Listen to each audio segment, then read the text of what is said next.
Hey guys, Great Grebo here. I meant to do that.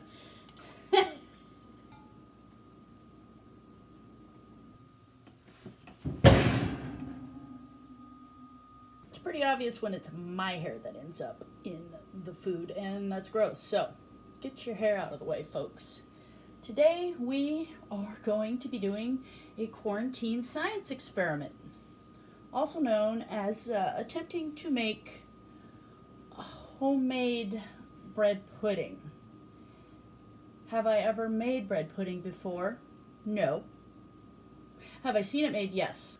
Do I have the memory retention of a fruit fly? Also, yes. So, this is going to be an extremely interesting science experiment. It's going to require a lot of coffee. First and foremost, preheat your oven to 350 degrees. And while that's happening, you can get your bread torn up. I guess I can go over the list of ingredients. Bread pudding. The ingredients you will need are 4 cups of bread, 3 cups of milk scalded, which I'll explain, 3 eggs, 3/4 cup sugar, about a 1/4 teaspoon of salt, 1.5 teaspoon of vanilla, cinnamon to taste, 1/2 teaspoon to a teaspoon, raisins to taste, and also 2 to 3 tablespoons of melted butter, an 8x8 baking pan, an oven, and a serious sense of adventure. So, what kind of bread can you use? You can literally use any kind of bread. So I've been told. When bread starts to go stale or starts to get, you can just throw it in the freezer until you have enough to make bread pudding. And for this recipe, you will need 4 cups of bread pudding. I have hot dog buns from Safeway. I have some Fran's hamburger buns. I have a, Seattle sourdough French roll. And I have some little mini bagels. So I'm going to start with tearing up the hamburger buns. What you do is if you're keeping them in the freezer, you pull them out ahead of time so they're thawed out. Tear it up. Some people cut it up. And these are the hamburger buns. Nice and torn up. Now we're going to break into the French bread hoagie roll. Get that torn up. Oh Lord, I made a huge mess. Let's face it, I don't even know what I'm doing. I have enough bread, I could probably double this recipe, but I'm not going to because, like I said, it's a science experiment. So, until you know what's going to happen. Alright, there we have it, 4 cups torn up bread. Next, what we're going to do is you need to scald your milk. You're going to need 3 cups of milk. How do you scald milk, you say? It's pretty simple. If I can do it, anybody can do it. Do I look like Betty Crocker? Basically, scalding milk is when you heat it up to where it's near boiling, but it's not actually boiling. You'll get little bubbles around the edge. Sometimes you'll get a skin on the top, but it's not roiling. Oops. Roiling, boiling. Oh my God. The burner. Something's on it. Okay, so I've got 3 cups of milk here. I'm going to pour it in, turn it on to not high heat, but like medium high. I've got this turned on. You want to keep an eye on it. So like I said, don't let the middle start boiling. Just get the bubbles where it's starting to get really hot on the edge. You might get that skin on the top. That is scalded milk. 3 cups scalded milk. You get your mixing bowl, and while the milk is nearly getting to be where it needs to be, I can start mixing some of the other ingredients. So you're going to want to... I meant to do that.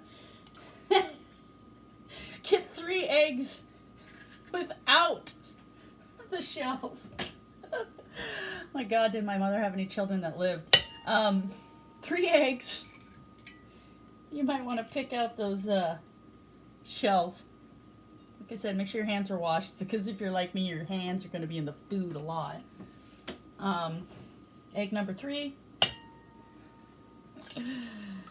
All right, 3 eggs. And then I'm going to want to add the salt and sugar to the egg mix. So first I'm going to whisk up my eggs. Egg whisking. There you go. 3/4 cup of sugar. I'm left-handed, so that's not going to work out. Add that to the eggs. And then the salt. You can do it a pinch of salt. You can use, you know, like I said, it's a little more than 1/4 teaspoon. There we go. Yep, my milk, it's starting to heat up. It has the little bubbles around the edge, but it's not boiling in the middle. So that's good. I can turn the heat off for that and let it sit. All right, where was I? Salt, sugar. And now I'm going to want to take the milk and add it to this mixture. So you're then going to take your bread, and this is where it can get a little messy. Get your bread into the, and if it comes out too liquidy, I can remember, or too runny, you know, I can always add more bread. And like this, it's kind of hard for you to see, but it's very thin. It's runny. So I'm going to, because I want it to be a little firmer, I don't want it like soup, I can add a little more bread. Yeah, wish I had a clear bowl so you could see what I'm doing. I don't know that that would help a whole lot, because let's face it, I'm probably not inspiring a lot of confidence in people right now. Oh yeah, and here, let me tell you, don't use the whisk to mix this up at this point, because you just end up with stuff mixed in with your bread. So I'm going to use my wooden spoon. I probably should have Googled this, or maybe watched a video to see how other people do it. Meh. All right, so I think I figured out what I did wrong. When I did the bread, I had it super loose in there. So if I squished it down, it was only probably equivalent to 2 cups of bread. So what I've done is I've added more of the bread, you know, and in the future when I'm measuring out, I should squish it down so there's not so much air in there. So yeah, 4 cups of packed crumbled up bread, not 2 cups of bread and 2 cups of air, which is what I had before. So this really smells good. I'm tempted to take a bite right now. I gotta be honest. I also have to be honest. It looks like barf, but a lot of stuff that looks disgusting actually tastes pretty good. I am messing this up, but okay. Stir it. All right, that's the equivalent of 4 cups of packed torn up bread mixed with the 3 eggs, the 3 cups milk, 3/4 cup sugar, you know, a little more than 1/4 teaspoon of salt. Now is the time to add the vanilla and cinnamon, and I'm going to add a little nutmeg to taste. So you need, so teaspoon and a half vanilla, pure vanilla extract, cinnamon to taste. I'm going with about a teaspoon of cinnamon. Smells good. Yeah, maybe a little bit less, like 3/4 teaspoon, and I think I'm gonna sprinkle in, like I said, a little tiny bit of nutmeg. A little bit of nutmeg.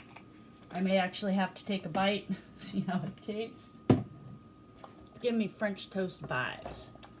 All right, I think I am going to sprinkle in a pinch more of the nutmeg, because I love nutmeg. We've got the spices added. I'm trying to think if there's anything else. Bread, eggs, salt, milk, bread, vanilla, cinnamon, nutmeg. Oh, I'm going to add the raisins now. So, raisins to taste. You don't have to add raisins. I've heard people adding walnuts. He said I'm going to add about a handful.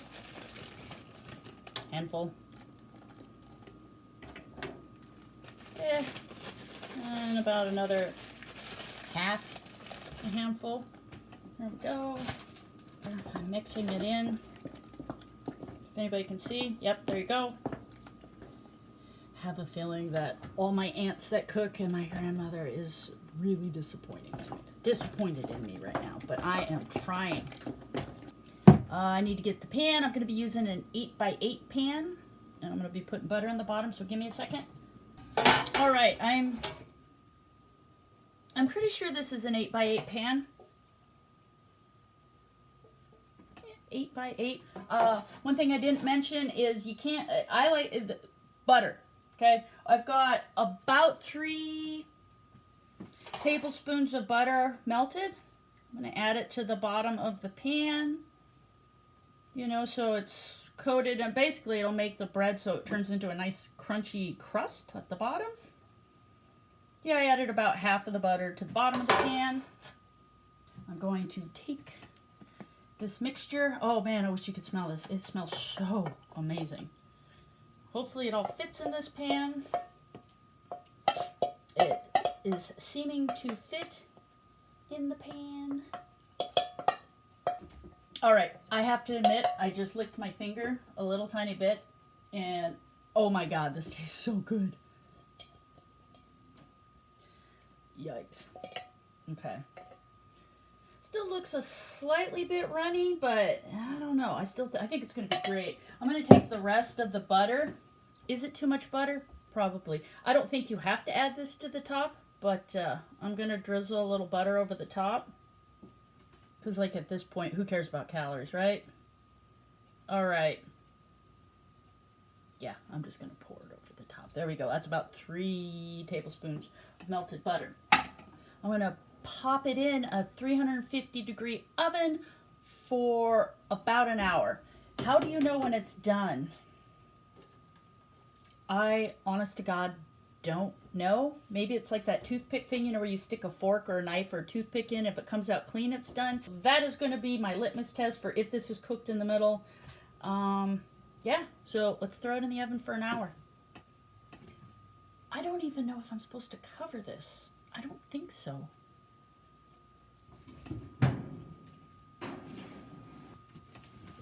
Hey guys, Great Grebo here. It's been an hour of the bread pudding cooking at 350 degrees. I don't know if it's actually done, but it sure smells good. The alarm went off, so I'm going to pull it out and let's check and see what we've got going on. Oh boy, look at this. It looks so good. It's nice and brown around the edges.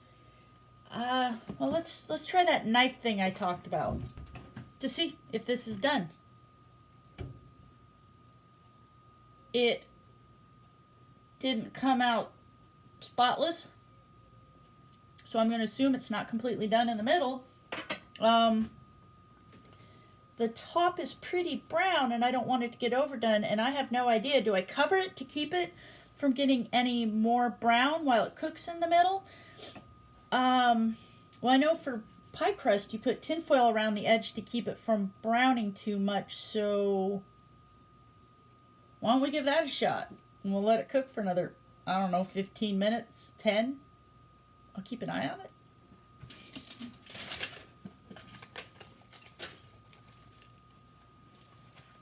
Here I am adding some tin foil. Oh my God, there's smoke coming out of my oven. Do you see this?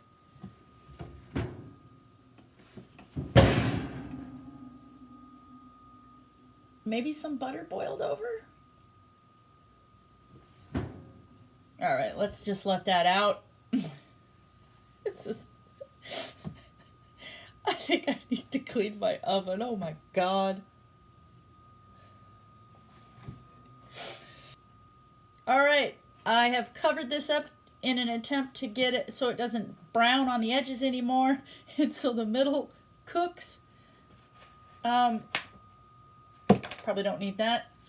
All right, let's see how this bad boy turns out. I don't think that's a good sign. I just don't. Oh Lord, I'm sure my grandma's so proud of me right now. I hope nobody in my family sees this video. Oh my God. It's embarrassing. Still at 350 degrees. Gonna give it, I don't know, like 10 more minutes and see how it's looking. See if that middle seems a little more done. All right, guys. Let's get this bread pudding out of the oven. It's cooked for another 10 minutes at 350 degrees, covered with tin foil.